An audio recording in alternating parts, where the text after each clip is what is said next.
Ave Maria, cheia de graça, o Senhor é convosco.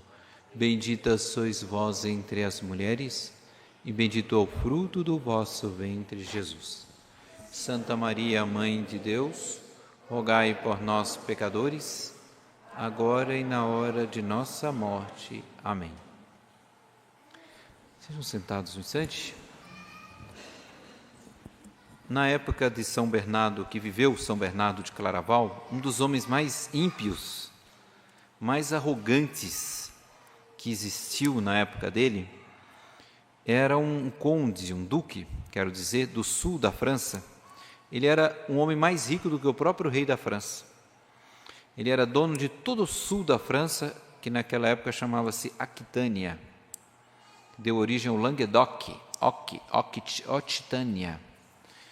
E esse homem, ele se revoltou contra Deus, primeiramente, que era um homem que vivia uma vida corrompida, era um católico renegado, vamos dizer assim, e ele desafiou a Deus e ao Papa, porque ele se juntou com um falso Papa e proibiu os bispos de atuarem nas dioceses do sul da França. E de repente, da noite para o dia, os bispos foram expulsos do sul da França, e o Papa, chamado Inocêncio II, convocou São Bernardo de Claraval para ir até o sul, conversar com esse homem e tentar fazer uma diplomacia por onde esse homem refizesse as pazes com a igreja, para a igreja poder atuar no sul da França. Chamava-se ele Guilherme da Aquitânia, Guilherme X. Então, São Bernardo teve várias conversas com ele, estava difícil resolver o problema, ele soltava alguma coisa, toda aquela diplomacia, aqueles problemas diplomáticos. Aí um dia São Bernardo disse, olha, vou celebrar a missa aqui na sua paróquia, a paróquia onde está o seu castelo, o senhor vai lá assistir a missa. Ah, mas não posso comungar. Não, o senhor fica no fundo lá, não tem problema. Ele estava excomungado, os excomungados podiam ficar na porta da igreja só. Então ele cruzou os braços e ficou assim, arrogante, assistindo a missa de São Bernardo de Claraval. E São Bernardo aproveitou o sermão para cair em cima dele. Olha, cuidado, como diz o Evangelho aqui, cuidado, o juízo de Deus, não é? Vai cair de repente, ninguém sabe a hora. E o homem estava inflexível, ele nem mexia, e na arrogância dele com os braços cruzados. E às tantas, no meio da missa, São Bernardo diz, Guilherme, olha aqui o povinho que trabalha no seu castelo, todos rezando por você, reconcilia com Deus, Guilherme. Ele, não. Aí São Bernardo não aguentou. Celebrou a missa, depois da consagração, ele viu aquele homem arrogante, disse, não, ele vai ver agora o que eu vou fazer com ele, que dentro dessa missa. São Bernardo pegou a patena, tinha acabado de consagrar, pegou a hóstia na mão e foi em direção a ele, lá no fundo da igreja. Todo mundo ficou olhando a cena. Nossa, o que esse frei vai fazer com a hóstia na mão? Um homem desse tamanho vai brigar com um homem agora? São Bernardo atravessou a igreja, todo mundo olhando para trás, assim, uma missa assim meio diferente. Quando ele chegou lá no fundo, ele, na frente do duque, que era um dos homens mais poderosos do mundo, ele levantou a hóstia e disse, olha aqui, duque, olha aqui, sabe quem que é esse aqui? Seu Criador, seu Redentor. Você está brigando com a igreja, na verdade você está lutando contra ele. Esse aqui é o Deus que vai te julgar. Esse é o Deus que vai te condenar se você continuar lutando contra ele. Em nome dele, eu te ordeno, dobra os joelhos diante da igreja e deixa de ser inimigo de Deus. Quando ele perdeu as forças, ele começou a tremer. O Guilherme X começou a tremer, e quando de repente ele espatifou no chão, as pernas já não aguentavam, vieram os guardas, levantaram ele, quando soltaram ele caiu de novo, diante da hóstia, ele não conseguia, ele tremia.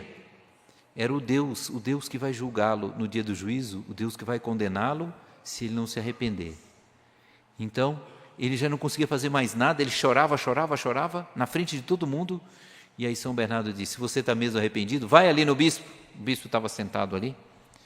E abraça ele como sinal de que você vai obedecer à igreja daqui para frente. Ele foi lá e abraçou o bispo. Esse homem não ficou de pé diante do Filho do Homem. E nosso Senhor Jesus Cristo diz aqui, nesse Evangelho de São Lucas, ficai atentos e orai a todo momento, para ficardes de pé diante do Filho do Homem. Por que ele não ficou de pé diante do Filho do Homem? Porque ele estava com a consciência suja. Como ficar de pé diante do Filho do Homem, tendo pecado, tendo abraçado o pecado? Esse fato faz lembrar aquele momento em que Jesus estava no Horto das Oliveiras, e vieram prendê-lo. Então, quando se aproximaram dele, ele perguntou: a quem procurais? E eles disseram: Jesus de Nazaré. Ele respondeu: sou eu, ego sum. Quando ele disse sou eu, todos caíram. E eles não ficaram de pé diante do Filho do Homem. Por quê? Porque eles estavam com pecado. Como explicar que esses homens fortes, esses soldados, não consigam ficar de pé diante do Filho do Homem? São Paulo apóstolo explica aqui na carta aos Coríntios, quando ele diz assim, ele vai dizer, não que afinidade pode existir entre a justiça e a iniquidade? Jesus é a justiça. Aqueles homens representavam a iniquidade. Que comunhão entre a luz e as trevas? Jesus é a luz. Se ele está em trevas, se ele admite o pecado na vida dele, consciente e voluntário, se ele não quer abandonar o pecado, ele é trevas. Onde entra Jesus, ele some. As trevas se desfazem. E que acordo haverá entre Cristo e Belial? Então, onde está Nosso Senhor? Os filhos das trevas não ficam de pé. E a liturgia nos convida, Nosso Senhor nos convida a gente se preparar, porque Ele vai chegar de repente na nossa vida, para a gente prestar contas. E se nós estivermos com a consciência suja, com a alma suja, nós não vamos ficar de pé diante do Filho do Homem. Alguém vai dizer, padre, o senhor só vai aí para o ambão para falar coisa pesada em cima da gente. Esse seu Jesus é muito duro. Eu tenho segurança de que quando Jesus aparecer, Ele vai perdoar os meus pecados. Eu pergunto, a senhora, o senhor tem segurança de que Jesus vai te perdoar? Tenho. O meu Jesus é o Jesus da misericórdia. Tá bom. Se você diz que está seguro, eu preciso dizer a verdade para você. A igreja não ensina isso. A igreja católica, apostólica romana, não te ensina isso. Você quer ver o que a igreja católica te ensina? Olha aqui, ó, o hino que todos os padres do mundo rezaram hoje. Tradução bíblica, aqui, ó, o ofício divino traduzido, olha aqui, traduzido pela CNBB e outras, tudo atual. Esse hino é rezado no mundo inteiro. Nós padres rezamos, os padres do mundo inteiro rezam esse hino. Olha aqui que ele diz. Ele fala da vinda de Nosso Senhor no dia do nosso juízo. Olha que ele diz. Que temor será causado quando Jesus tiver chegado, quando o juiz tiver chegado, para tudo examinar. E eu, tão pobre, que farei? Que patrono chamarei? Nem o justo está seguro. Nem o justo está seguro. Se você se acha mais do que justa, ou justo, mais do que santo, é isso? Para dizer que está seguro? Ninguém está seguro. Nosso Senhor vai examinar tudo. É o Rei de tremenda majestade, diz aqui o Dies Irae, o hino que a igreja canta. Então ninguém pode estar seguro. O que ao contrário de nós nos apresentarmos como se fôssemos fortes, nós deveríamos ler com calma essas palavras de Nosso Senhor. Olha o que ele diz. Cuidado para que os vossos corações não fiquem insensíveis por causa das preocupações da vida. Então, tem gente que pensa tanto nesse mundo aqui, é o seu dinheirinho, é a sua academia, é a sua saúdezinha, é as suas coisinhas, seus móveizinhos, tudo isso que vai ficar para outros no dia da sua morte. Você vai passar, e seus filhos, se você tiver filhos, depois que você for enterrado, vão estar um matando o outro para ver quem é que consegue a maior quantidade da herança. E o problema é a sua alma, onde você vai estar, porque nem o justo está seguro.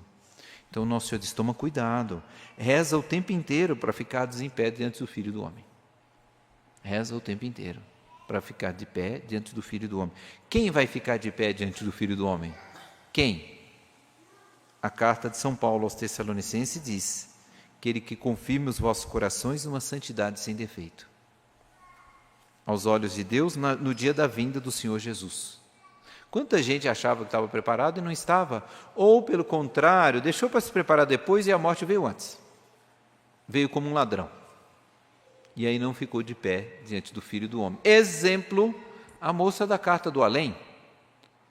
Ela achava que ia ter um dia muito feliz, inclusive ela sentiu uma graça, ela sentiu um chamado, ela disse, quem sabe você passa numa igreja e se confessa?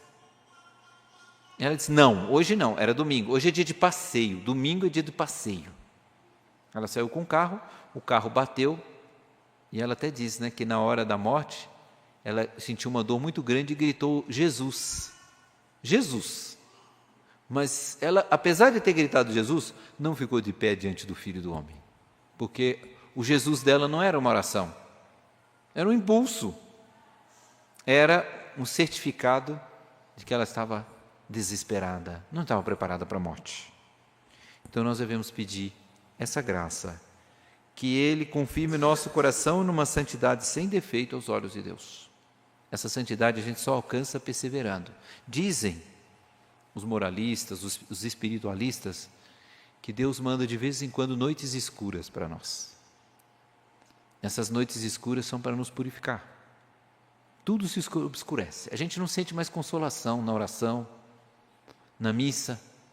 E quando a gente continua caminhando no escuro, é que a gente aí está sendo purificado numa santidade sem defeito aos olhos de Deus. A gente vai alcançar essa graça.